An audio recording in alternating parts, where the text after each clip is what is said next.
I have a friend of mine, his name is Pastor Adrian Ebbins. He's pastor in Australia. He wrote a book and an audio series that he has, probably it's at the ABC, called Identity Wars.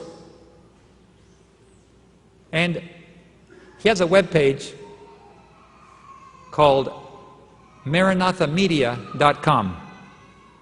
You can download hundreds of books and audio recordings off of maranathamedia.com. You ought to write it down. And so I was looking through there and I saw the book Identity Wars. If you can pick it up at the ABC, it's definitely worth it. I mean, my teenage kids, they love to listen to it.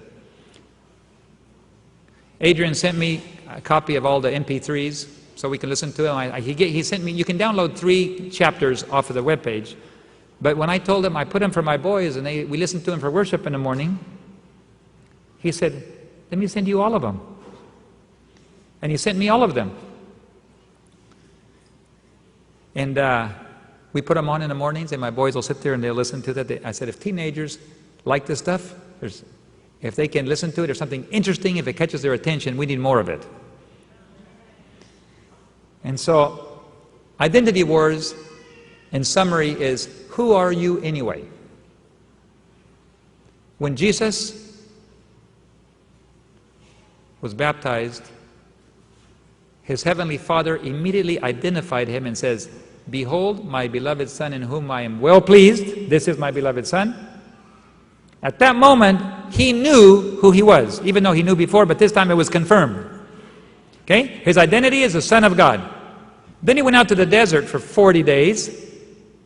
And in 40 days, I got a feeling, after 40 days, he didn't look like a son of God. Did he? What would you look like after 40 days of fasting? I would be just a regular skeleton. And then the devil comes, and the very first thing he questioned was, if you are the Son of God, well, look at yourself, the implication. You don't look like it. I never saw a Son of God that looked like you. And what was Jesus' response? He says, it is written, man shall not live by bread alone, but by every what?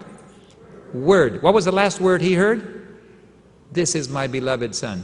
That was the last thing he had heard from his Father. And he said, I'm going to cling to that. My Father said, God said, I am his Son, and I don't care what you say, I'm still his Son. In Jesus' kingdom, identity is defined by relationship, not by who you are, what you do, what education, how much money. And even if you fall, you're still a son or daughter. You see? You cannot lose that. That's who you are.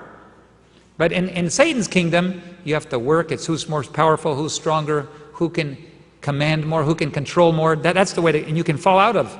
You can fall out of it really easy. So you fight and get up in the morning. What do I have to accomplish? Not in Jesus. You're his son, you're his daughter, and that's it. What a wonderful, it's all based on relationship. So Jesus said, I heard that I'm the Son, my Father told me, and man will not live, bread will not affect that. By every word.